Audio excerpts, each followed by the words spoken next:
Hello and welcome to the MSTAR training session to prepare an indent based on an item requisition placed by an employee. So an indent needs to be placed when the available stock is less than the requested amount or when there is no stock at all. In case required, the indent can be placed otherwise also, but for any indent to be entered, the requisition has to be available first. So let us see how to prepare an indent in MSTAR. Click on button MSTAR and select Module Purchase. The name of the module appears in the main screen, which means that you're now working in the Purchase module. Click on button Activities and select the screen Indent. As the screen opens, first click on the box next to the text Store Name and select a store name.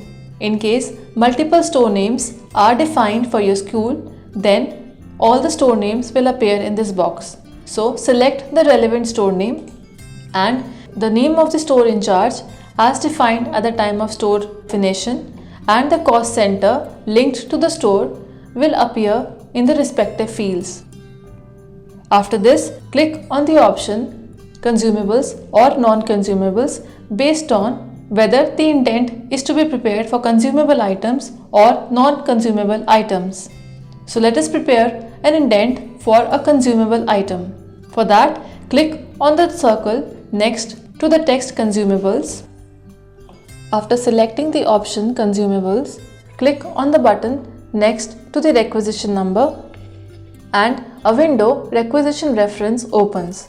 In this, select the user type by clicking on the box next to the user type, and two options Employee and Student appears.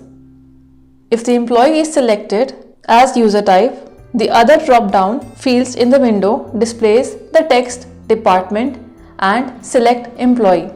Whereas if we select the user type as Student, the other fields shows the class section and select Student option to select the name of the student. So accordingly, select the user type based on whether you want the reference of a requisition from an employee or student for preparing the indent.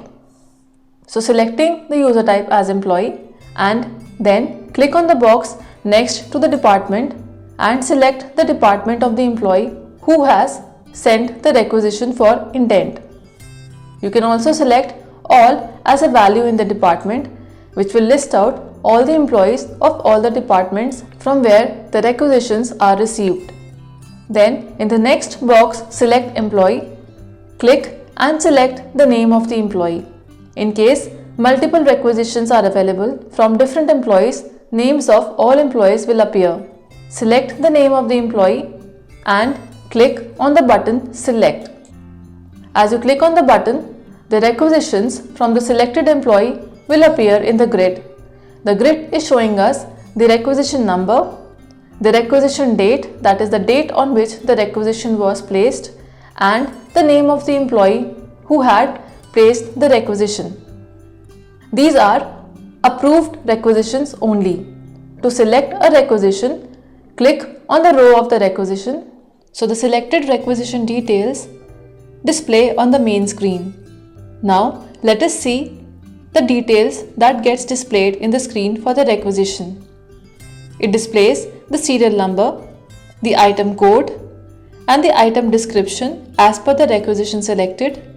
It also shows its unit of measurement as per the item, the quantity as per the requisition is shown, the approved rate, the requisition date, which is the date when the requisition was placed, and suggested supplier, where we can select the name of the supplier to which the indent needs to be placed to, and the remarks as per the requisition. Only the approved requisitions can display in the indent screen. At this point, if we want, we can change the quantity required for the specific item as against the requisition and enter the rate of the item. Based on the rate of the item, the indent value gets automatically updated and calculated. After this, click on the box in the column Suggested Supplier for the item, and it will display the list of suppliers for consumable items. Select the name of the supplier to which this intent needs to be placed and update the remarks if required. So the remarks, the quantity, the approved rate and the requisition date can all be updated as part of the indent. Any updation done in this requisition will not impact the requisition originally placed by a user. In case we want a new item to be placed in the same indent, the same can also be done. So for that, click on the button Add and a new row gets added. After this, click on the box in the item description column and select the item from the list of all the items that gets displayed.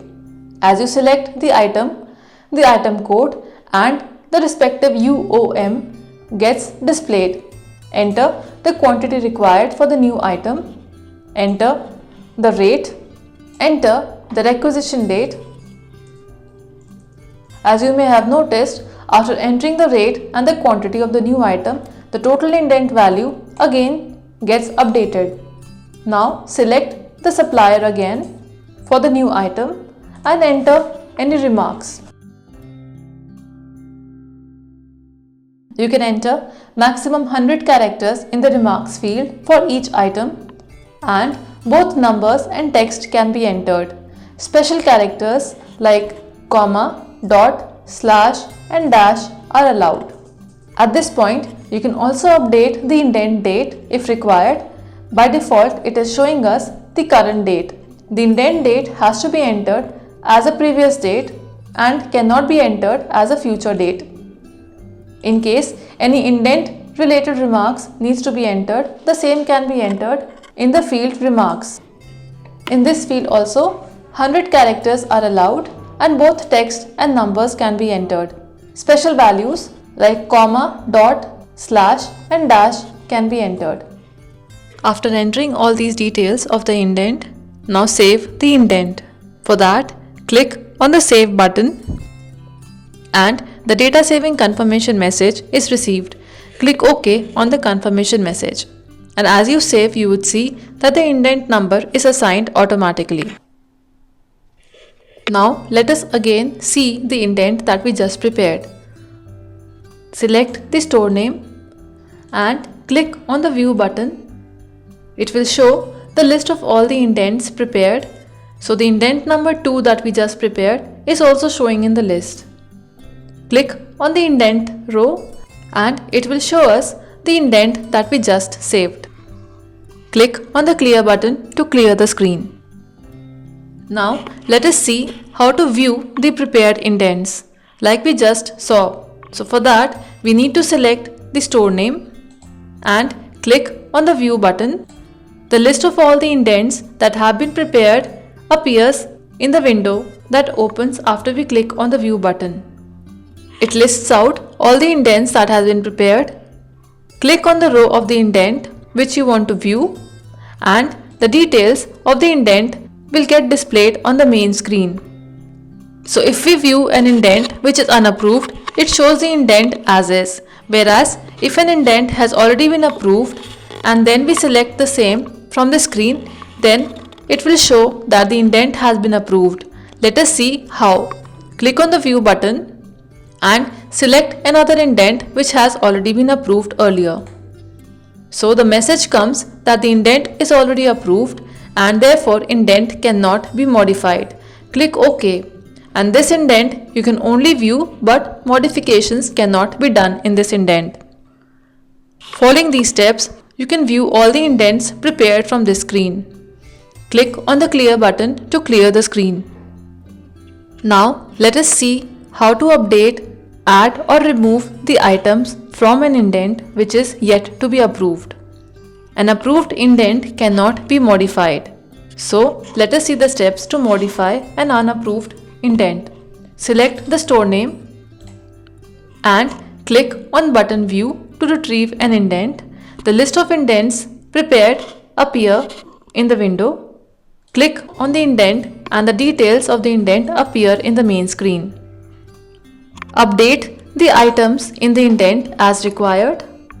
If you update the quantity, you will also see the indent value getting updated.